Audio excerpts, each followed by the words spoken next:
시편 2편. 어찌하여 이방 나라들이 분노하며 민족들이 헛된 일을 꾸미는가? 세상의 군왕들이 나서며 관원들이 서로 꾀하여 여호와와 그의 기름 부음 받은 자를 대적하며 우리가 그의 맨 것을 끊고 그의 결박을 벗어버리자 하는도다. 하늘에 계신 이가 웃으시며 주께서 그들을 비웃으시리로다. 그때에 분을 바라며 진노하사 그들을 놀라게 하여 이르시기를 내가 나의 왕을 내 거룩한 산 시온에 세웠다 하시리로다. 내가 여호와의 명령을 전하노라. 여호와께서 내게 이르시되 너는 내 아들이라. 오늘 내가 너를 낳았도다. 내게 구하라. 내가 이방 나라를 내 유업으로 주리니 내 소유가 땅끝까지 이르리로다. 내가 철장으로 그들을 깨트리며 질그릇같이 부수리라 하시도다. 그런즉 군왕들아, 너희는 지혜를 얻으며 세상의 재판관들아, 너희는 교훈을 받을지어다. 여호와를 경외함으로 섬기고 떨며 즐거워할지어다. 그의 아들에게 입맞추라. 그렇지 아니하면 진노하심으로 너희가 길에서 망하리니 그의 진노가 급하심이라. 여호와께 피하는 모든 사람은 다 복이 있도다. 아멘. 사랑하는 파리장로교회 성도 여러분, 오늘은 특세 두 번째 날입니다.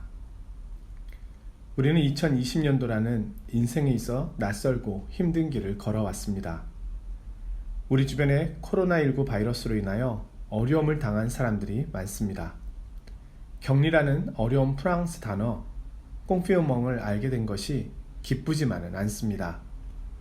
전 세계적으로 경제 성장률이 떨어지고 삶은 더 어려워졌습니다. 그뿐만이 아니라 가뭄, 홍수를 비롯한 자연재해와 국가 간의 테러와 전쟁, 분쟁의 위험은 더 커졌습니다. 이 세상은 안식을 필요로 하고 있습니다. 몸과 마음에 참된 안식이 필요합니다. 사실 우리는 그것을 만들기 위해 노력해 왔습니다. 인류의 역사가 그것을 목적으로 온 것 아니겠습니까? 모든 사람들이 어쩌면 이 안식을 위해, 평화를 위해 살아가고 있는 것 아니겠습니까? 그러나 정작 그 안식을 누리고 있지는 못합니다. 물론 현재는 바이러스의 영향 때문일 것입니다. 그럼 바이러스가 없다면 안식이 올까요? 바이러스가 큰 어려움을 가지고 온 것은 사실이지만 코로나 바이러스 이전에도 안식은 없었습니다. 성경은 참된 안식은 하나님께로부터 오는 것이라고 말합니다. 우리가 만들어내는 것이 아니라 하나님께서 주시는 것이라 말합니다. 마태복음 11장 28절에 인류를 향해 말씀하시는 예수님의 음성이 있습니다. 수고하고 무거운 짐진 자들아, 다 내게로 오라. 내가 너희를 쉬게 하리라. 4세기 초대교회 교부였던 어거스틴의 고백이 있습니다. 하나님께서는 당신을 위해 우리를 만드셨습니다. 그렇기에 우리가 하나님 안에서 안식을 발견할 때까지 우리의 영혼은 쉴 수 없습니다. 오늘 우리가 함께 읽은 성경 말씀은 이 사실을 증거합니다. 우리가 왜 안식의 자리, 평화의 자리로 나아가지 못하는지 우리가 처한 형편과 이 세상의 상태를 보여줍니다. 그리고 이런 형편의 세상에서 어떻게 안식을 누릴 수 있는지를 밝히 말씀해 줍니다. 오늘 시편은 약 3,500년 전에 기록되었습니다. 이 시편의 저자는 다윗입니다. 다윗은 하나님의 사람이었습니다. 하나님께서는 그를 왕으로 세우실 것을 약속하셨습니다. 그러나 여러 상황들을 볼 때 다윗이 왕이 되는 것은 불가능해 보였습니다. 원수들의 많은 방해가 있었습니다. 그러나 많은 대적에도 불구하고 다윗은 왕위에 올랐습니다. 어떻게 그 많은 위험과 방해에도 불구하고 다윗이 왕이 될 수 있었을까요? 그 이유는 단순합니다. 하나님께서 그것을 작정하셨기 때문입니다. 오늘 시편은 우리의 인생의 주권이 하나님께 있음을 말합니다. 그렇기에 우리가 하나님 앞에 나가야 함을 말하고 있습니다. 오늘 시편은 다윗의 경험을 담은 이야기입니다. 그러나 이 말씀은 거기서 멈추지 않습니다. 다윗은 더 나아가 인생과 이 세상에 대한 이야기를 묘사하였습니다. 이 시편은 하나님을 떠나 살고 있는 다윗 시대나 지금 이 시대나 아니 어느 시대든지 우리는 동일한 문제와 동일한 상태에 있다고 말합니다. 어느 시대나 사람들은 하나님의 뜻과 계획을 거스려 행하지만 하나님은 그 모든 방해를 물리치시고 자신의 뜻을 이루어 가신다는 겁니다. 이 말씀은 사도행전 4장에 인용되었습니다. 예수님께서 부활 승천하신 후 예수님의 제자들은 예수님이 메시아가 되시며 그분을 섬겨야 함을 설교하였습니다. 그러자 예수님을 신문하였던 공회에서 베드로와 요한을 붙잡았습니다. 그리고는 다시는 예수의 이름으로 말하지도 말고 가르치지도 말라 경고하였습니다. 그러나 베드로와 요한은 하나님 앞에서 너희의 말을 듣는 것이 하나님의 말씀을 듣는 것보다 옳은가 판단하라. 우리는 보고 들은 것을 말하지 않을 수 없다 하며 담대히 말하였습니다. 그리고는 풀려나와서 자신을 염려하고 있는 교회 공동체로 돌아와 자신들에게 있었던 일을 이야기하였습니다. 그때 그 교회가 오늘 이 시편을 갖고 기도합니다. 주의 종 우리 조상 다윗의 입을 통하여 성령으로 말씀하시기를 어찌하여 열방이 분노하며 세상의 군왕들이 주와 그리스도를 대적하도다. 이 시편 말씀을 인용한 그들이 처한 상황이 다윗이 처했던 때의 모습과 다르지 않았기 때문입니다. 그들은 다윗 시대나 지금이나 세상은 늘 주와 그리스도를 대적하였다고 기도한 것입니다. 오늘날은 어떨까요?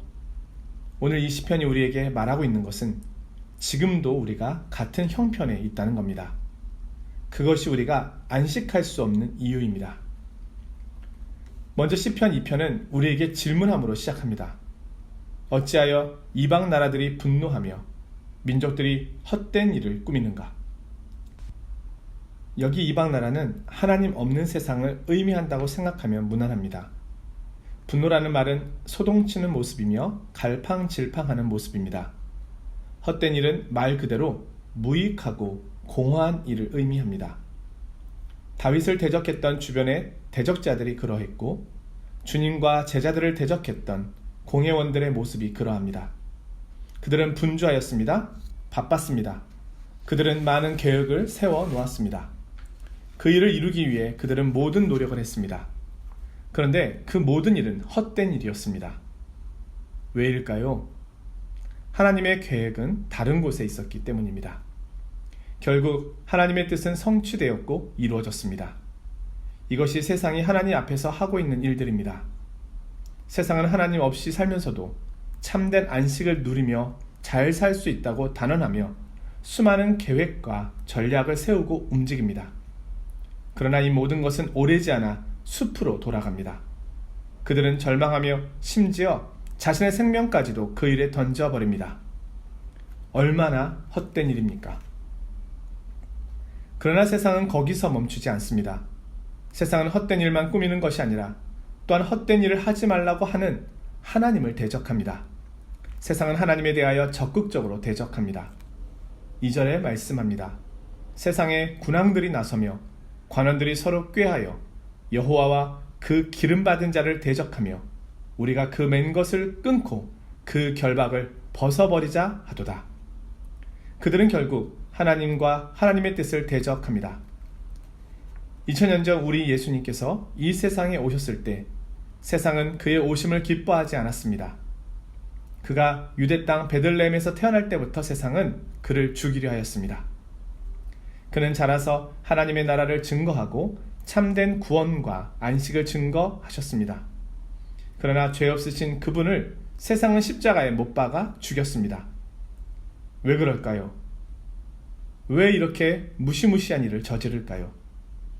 그것은 하나님께서 우리를 구원하시는 방식과 예수님께서 우리에게 가르쳐 주신 삶의 방식이 이해되지 않을 뿐 아니라 그 방식이 싫기 때문입니다. 우리는 근본적으로 하나님을 싫어합니다. 그런데 언제까지 세상이 이렇게 할 수 있을까요? 하늘에 계신 자는 지금 그것을 비웃고 계십니다.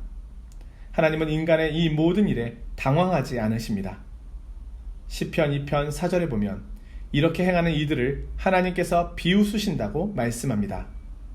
하늘에 계신 이가 웃으시며 주께서 그들을 비웃으시리로다. 하나님은 하늘에 계십니다. 인간이 빌딩을 아무리 높이 쌓은들 땅 아래 있을 뿐입니다. 이렇게 하나님을 대적하고 있는 세상마저도 하나님의 손안에 있습니다. 마치 자신들이 이 모든 일을 계획하였고 자신의 뜻과 계획대로 가고 있다고 생각합니다. 언제까지 세상이 하나님 앞에 오만하며 자만할 수 있을까요? 우리의 인생은 하나님께서 이제 좀 땅에서의 일을 끝마치고 오렴 하시면 모든 것을 멈추고 하나님 앞에 서야 합니다. 우리는 내일 일을 알지 못합니다. 우리가 쌓아놓은 모든 방어막은 한순간에 무너지는 것들입니다. 그것이 나를 지켜주지 못합니다. 내 개인의 역사뿐 아니라 세상의 역사는 하나님의 손 아래 있습니다. 그렇다면 우리는 어떻게 해야 할까요? 어떻게 이 헛된 일을 버리고 안식의 자리로, 평화의 자리로 나아갈 수 있을까요? 오늘 말씀의 결론은 11절에서 12절입니다. 여호와를 경외함으로 섬기고 떨며 즐거워할지어다. 그 아들에게 입맞추라. 우리가 하나님을 섬기며 그분을 즐거워하는 방법은 바로 그 아들에게 입맞추는 겁니다. 그것은 복종의 표시이며 그분만을 섬기겠다는 고백입니다. 하나님께서 예수 그리스도를 보내셨습니다. 그것만이 우리가 영원한 생명과 안식을 얻는 방법입니다. 사랑하는 성도 여러분, 성탄의 계절, 그의 아들에게 입맞춘 이들에게는 하나님께서 주시는 놀라운 평안과 위로가 있을 겁니다. 주 예수 그리스도께 우리의 인생을 드리십시오. 여러분의 과거의 아픔과 상처와 현재의 위기도 미래의 불안함도 주님께 맡기십시오. 죄악과 두려움도 드리십시오.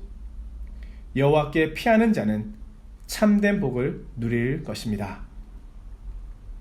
오늘 하루도 주님께서 주시는 위로와 평안과 안식이 가득한 복된 날이 되시기를 주님의 이름으로 축복합니다.